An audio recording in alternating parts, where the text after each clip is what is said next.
So I'm using my Misty tool and the Greeting Farm Xmas Sweeties. This is a retired stamp set and it has a cute little girl and boy in their Christmas holiday costumes. And I'm stamping them out with Memento Tuxedo Black ink because I plan to Copic color them. And I'm just stamping them out and I got a pretty good impression. So I'm going to go ahead and cover each one, the top portions, with little masks of them. What I do to create masks is really simple. I stamp out the image with whatever remnant ink is left on the stamp after the first stamping, and I then stamp that out onto a Post-it note and fussy cut that out and place that over wherever image that I want to mask off. And then I am placing some furniture stamps.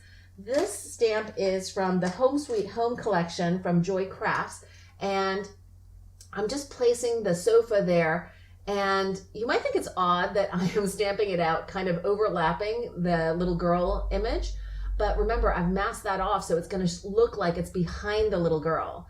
I also created a mask for that sofa, and I'm going to stamp out a single chair that's also from the Joy Crafts Home Sweet Home stamp set, and I'm placing that over to the right side, also overlapping the little boy mask, and I'm going to place a mask of that image as well over top so that I can stamp out a fireplace.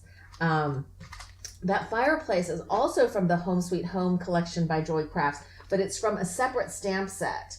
I don't know if one is a version 1 or a set 1 and one is a version 2 or set 2, but they're on 2 different sets, and both of those stamp sets can be purchased at Top Flight Stamps. Now I've decided I'm going to add little puppies also in holiday costumes to the little boy and little girl. And this is, as I'll show you, the process of making a mask. I stamped out the little antler headpiece and I stamped it out again on a little Post-it note and a fussy cut just enough of it out so that I know I can stamp out the little puppy and it will look like the puppy is wearing the hat, not so that the puppy is stamped on top of that hat. So I'm inking up the little puppy, and that puppy, by the way, is from Fawn's Happy Howlidays that was done for Simon Says Stamp last winter.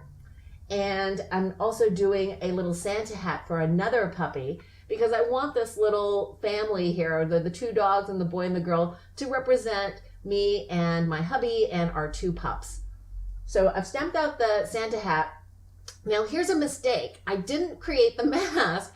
I thought I had, and I just kept going as if I could stamp out the little puppy right on top. So you'll see me make a mistake right here. I'm going to stamp out the puppy, the front part of it, because I'm going to have it look like it's tucked behind the little boy. And then, oops, I realized I had forgotten to put a mask of that Santa hat for that puppy. So I separately stamped it out, and I've inked the edges with a tuxedo black marker, and I'm going to just place that right on top. I'm going to try and make a single layer card, but this is a little boo-boo that I've fixed by just fussy cutting out an extra little hat and putting that on top. So if you're not good at masking, you can always, stamp out each piece separately and then put them into position. But I like to just do the masks and create the scenes this way. I find it's a little easier. I'm also using 2 standing floor lamps. This is from the same set that had the fireplace, and I'm going to have these floor lamps flanking the fireplace, but so that they look like they're behind the sofa and the single armchair. I've left the masks of the sofa and the armchair there. And now to the left side here, I wanted to make the wall look full, so I'm going to stamp in a bookshelf or bookcase. And you see that it's a little bit short, so I'm going to go ahead and I restamp it because I wanted a clean, dark image. And now you see me peeling off some of the masks there, and you can see how the whole scene is starting to form. But the bookshelf is a little short, so I'm just taking a ruler and just a regular black Uniball marker pen, and I'm just building in a couple of extra shelves. And it's really very easy. This is a very sketchy, drawn in kind of stamped image. So I'm just doodling in some books like they're lined up on that next shelf that I've drawn in with a ruler. And I'm just putting in some squiggly lines so it looks like the backs or the spines of the books are a little different, each one. And then I decide I'm gonna lay some books on their side and stack those as well, as if, you know, it would really look like this on a bookshelf. And I think that's just enough. I'm gonna put in just the thickness of that shelf on the top, and I've left just enough of that top part so that I know I can cut off a little bit of the excess of the card front. I'm gonna go ahead and add some of these extra books, but I don't think I actually end up using them in the finished card, but I wanted them just so that I had enough to go all the way off of the card front with a bookshelf. Now, you can see I'm gonna go ahead and quickly show you the Copic coloring, but you'll see also that I extended the checkerboard floor that was part of the fireplace, the front of the fireplace, and I just extended the lines. So it automatically, just by continuing on the same angles as the checkerboard front of the fireplace, it looks like it's got perfect perspective for the whole floor. And then I just drew in diagonal lines to do the shading for every other square so that it looked like a checkerboard. And I think that gives really a good sense of the 3D nature of the scene. And for the skin coloring, I'm just using simple colors, not really complicated. I'm using R20 for the blush, the E00 for the base, E21 for the shadow areas. So where there's a cast shadow, where their bangs are on the sides of their face, or, you know, when they're under their cuffs of their sleeves, I'm using the slightly darker color. And then I go back in and blend it all out with the lighter E00. And that's really it for the coloring. The trickiest part really is blending so that there aren't those harsh edge lines, and making sure that the blush looks natural, not like little dots. I decide I need a little bit more of a light tone, so I'm going to go with an E000 and make it even lighter, and I think that that seemed to blend better. Primarily, though, I think that's because my E00 was running out of ink. I need to refill that sketch Copic marker. Now I'm reestablishing the shadow areas with the E21, and I think doing that one last time really helps because the lighter colors bleach out that darker shadow. Now for black hair, I go to my standby black hair combo. I start with the undercoating of B01, which you might think looks really unnatural to have blue, but I think that really shiny black hair often looks like it has a blue undertone or a real shine to it, and the blue seems to give that shiny hair look. And I'm gonna just follow in with initially with the lines of the hair swirls, and then I am using the mid-tone C color, that's a cool gray, to start my flicking of the texture of the hair.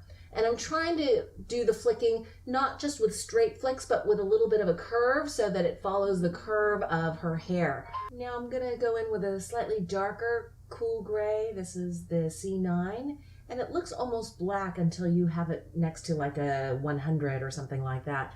I'm going to put in the deepest shadows on the tips of her hair, also where one layer of hair might cast a shadow onto the under layer of hair, and I'm also trying to get the darkest shadows right where her hair meets her hood, and I'm continuing on with flicking motions so that it really gets the texture of the hair. Now I'm going in with the lightest cool gray. This is a C5, and just adding more flicks to get a real textured look, and it's a softer look. Sometimes people leave the white of the paper showing, and I sometimes do that too, but I generally like to put a full coating of colors when I'm coloring hair so that there's no stark white unless I'm going for a more cartoony look. And I like how this is blending back and forth pretty well. I've picked up the C9 again, so I'm going back in with the darkest shadows because some of the lighter cool grays have bleached out some of the darkest shadowed areas. Now I'm going to move on to coloring up the rest of the little girl. If you haven't figured it out already, I am coloring up just the characters and leaving the background all black and white. I actually drew in that little tongue there, as you saw, with a Copic multiliner pen, and I used a warm gray for inside her mouth and a couple of reds for her tongue. Now for the texture of the faux fur on her hood and on the trim of her holiday costume, I'm using a C00, which you can't really see that well on the video, but it does add a really faint kind of cool gray, and I'm just coloring up with little squigglies. That's the technical term. I'm basically just using the tip of the marker to create little loops or half circles, little C's, whatever you want to call it, and just trying to add a little texture. I'm going to go in with a slightly darker cool gray. I'm using a C1.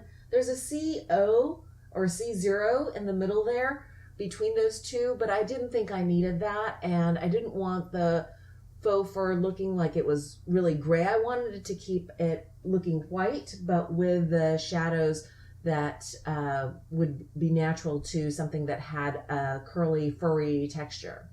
So I'm following the lines of the stamped image along the edges, along the curly cues, and then just randomly throughout the open spaces as well. I'm also trying to add a little bit of extra color along the edges of the faux fur. And I did a quick little Y17 for the belt buckles, and now I'm going over all of the red areas. I use the same red combination everywhere. I found that this works really well for me. It's not an orangey red, it's a really true red, I believe. And so I start with an R24 and just lay in the base. Then I go to the darkest red that I'm going to use. It's an R29, and I'm putting in where the shadows would be, where the belt cinches the top, where the bow is cinched into a knot, the insides of the shoes. Those are all shadowed areas. And then I blend the two R colors together with the intermediate R27. Then I go back in and blend a little bit more with the R24, and that gives a nice blended fabric kind of look. I'm also doing the little hat here. I end up doing the hat with the antlers twice, actually, because I did it first with brown, you'll see later, but I end up redoing it on another little scrap of cardstock that I stamp out again and fussy cut out over top, because I wanted all of them to have a little pop of red. I'm also adding an N4. I found that that's a really good neutral gray that adds good shadows to reds. It kind of gives a deeper, richer look that I like for deep reds. Now I'm going to go through and color up the boy's costume. It's basically the same steps. I'm starting out coloring the whole base with the lightest R24, and then I'm going to add the darkest shadow, the R29, and then blend with the R27, and then back again with the R24.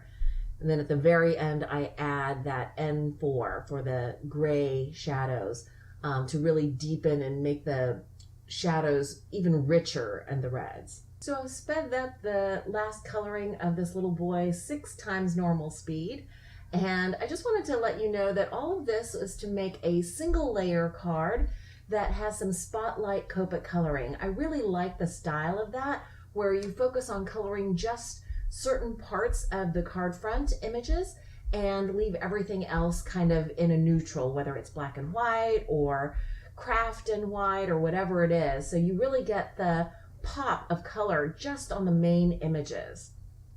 I'm adding here just a little bit of coloring for flicking hair with some browns. This is a favorite combination as well. This is E55, 57, and 59. I find that that gives a nice kind of cocoa brown hair color with that combination. And if you leave more of it with a lighter shade, it has almost like an ashy, dishwatery blonde hair look as well. That's really it. I hope you enjoyed this process video. If you did, please give it a thumbs up. Thanks so much for watching. I hope you're having a wonderful crafty day.